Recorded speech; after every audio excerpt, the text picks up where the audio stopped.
Halo semuanya, perkenalkan, saya Mega Permata dari Prodi Komunikasi Universitas Siber Asia.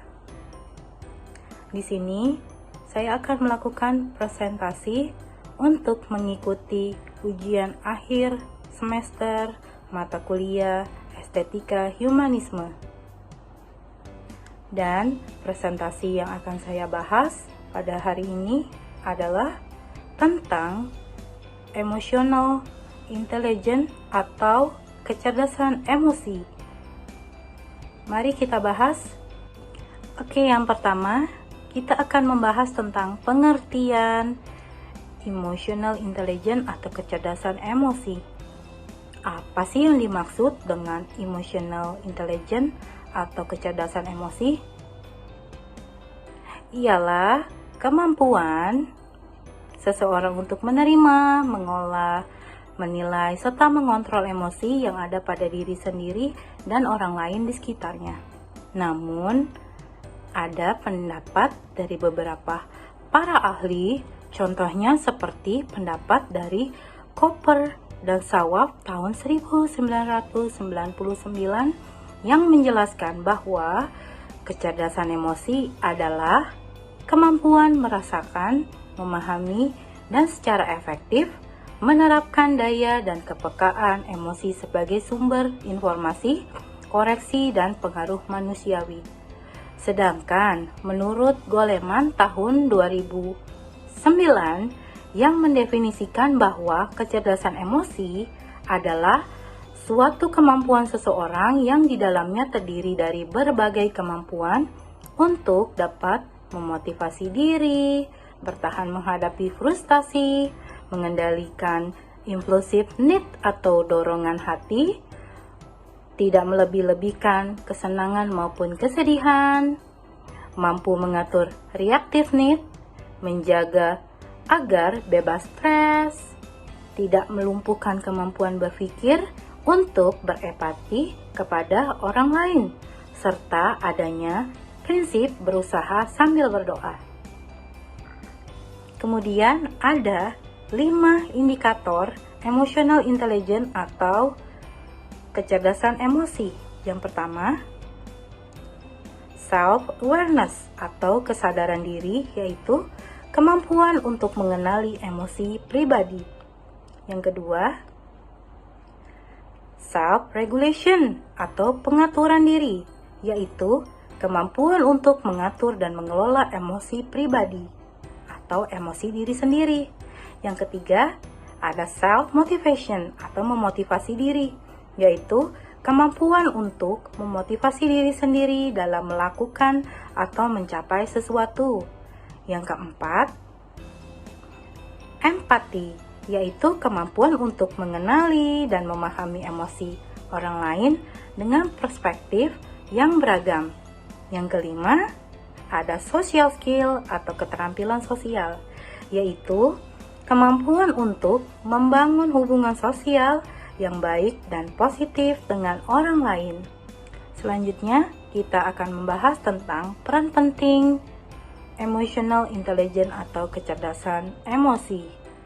Emotional intelligence atau kecerdasan emosi memiliki beberapa peran penting dalam berbagai aspek kehidupan kita, seperti yang pertama, hubungan sosial yang berkualitas. Apa sih yang dimaksud dengan hubungan sosial yang berkualitas? Yaitu kemampuan untuk memahami dan mengelola emosi kita dan membantu membangun hubungan yang lebih positif dan bermakna dengan orang lain. Kita dapat lebih empati, peka terhadap perasaan orang lain, dan menghindari konflik yang tidak perlu dan dapat menghadapi masalah sehari-hari. Yang kedua, kinerja profesional dan pengambilan keputusan yang bijaksana.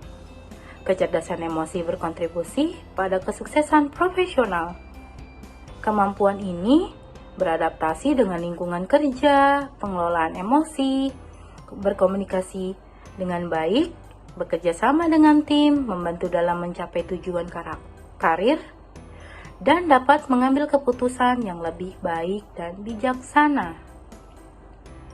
Yang ketiga, ada kesejahteraan mental dan fisik. Wah, apa sih yang dimaksud dengan kesejahteraan mental dan fisik? Kecerdasan emosi ini membantu mengurangi tingkat stres dan kecemasan, sehingga mendukung kesejahteraan mental dan fisik secara keseluruhan. Dengan pengelolaan emosi yang baik, kita akan meningkatkan ketahanan terhadap tekanan dan tantangan hidup yang lebih baik. Kemudian, ada tujuan dan manfaat emotional intelligence.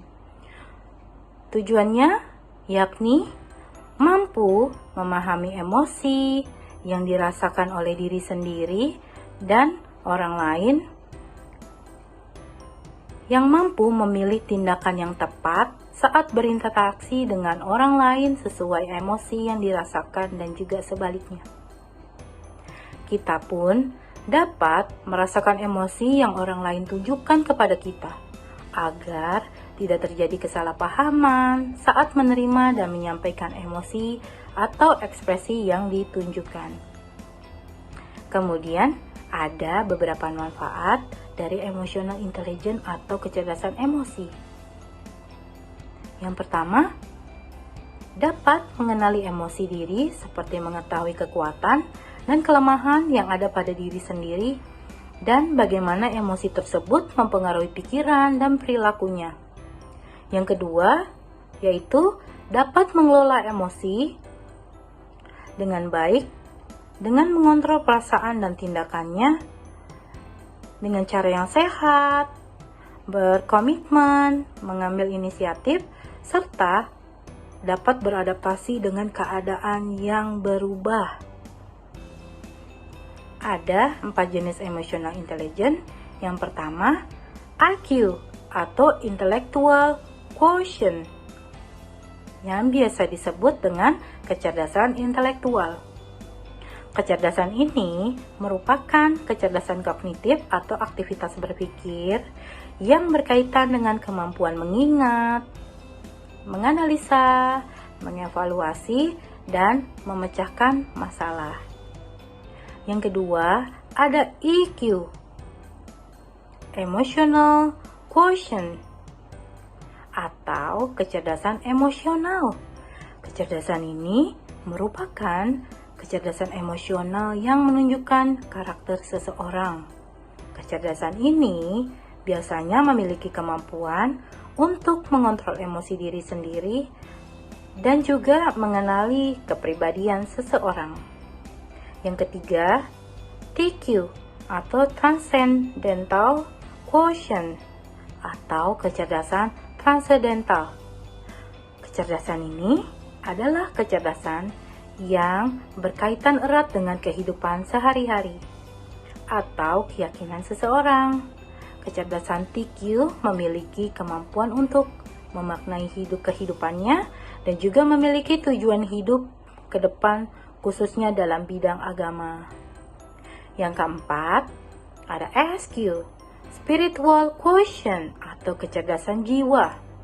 Kecerdasan ini yaitu kecerdasan yang dimiliki kemampuan untuk lebih mengenal dan mengerti perasaan atau emosi seseorang, seperti perasaan kasih sayang, jujur, empati, menghargai, dan menghormati seseorang. Selanjutnya ada hambatan dan tantangan dalam manajemen pengelolaan emotional intelligence. Ada 2. Yang pertama adalah faktor internal, faktor alamiah yang timbul dari dalam diri seseorang yang dipengaruhi oleh keadaan seseorang.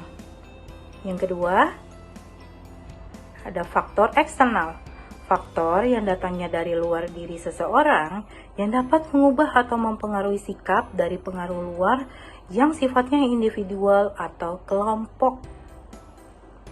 Jadi ada 2 faktor, hambatan dan tantangan dalam manajemen pengelolaan emotional intelligence.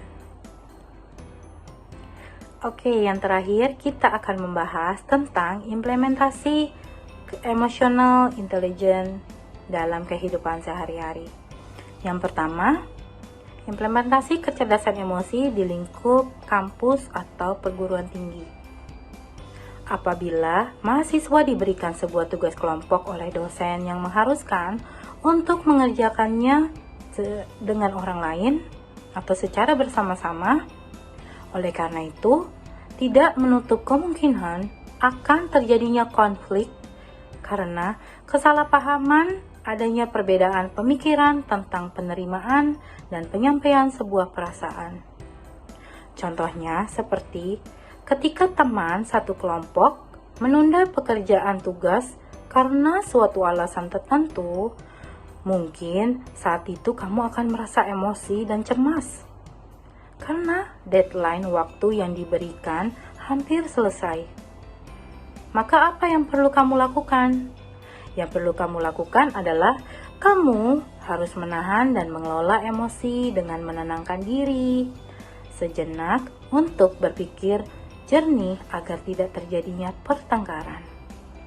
Kemudian yang kedua, ada implementasi kecerdasan emosi di tempat kerja. Kecerdasan emosi di tempat kerja sangatlah penting, khususnya untuk posisi manajer atau leader.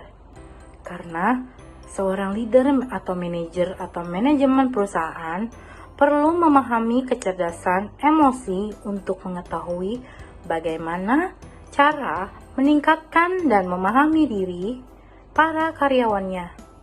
Contohnya seperti ketika ada seorang karyawan yang memiliki masalah, baik faktor internal atau eksternal, yang dibawa ke dalam pekerjaannya, yang dapat mengakibatkan terjadinya tekanan atau stres atau kesulitan dalam bekerja, maka seorang leader atau rekan kerja harus dapat memahami perasaan, memberikan support karyawan tersebut untuk dapat lebih terbuka dan tenang dalam menghadapi masalah yang dihadapi.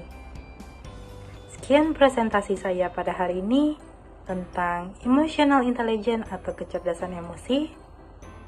Mohon maaf bila ada salah-salah kata dan kurangnya.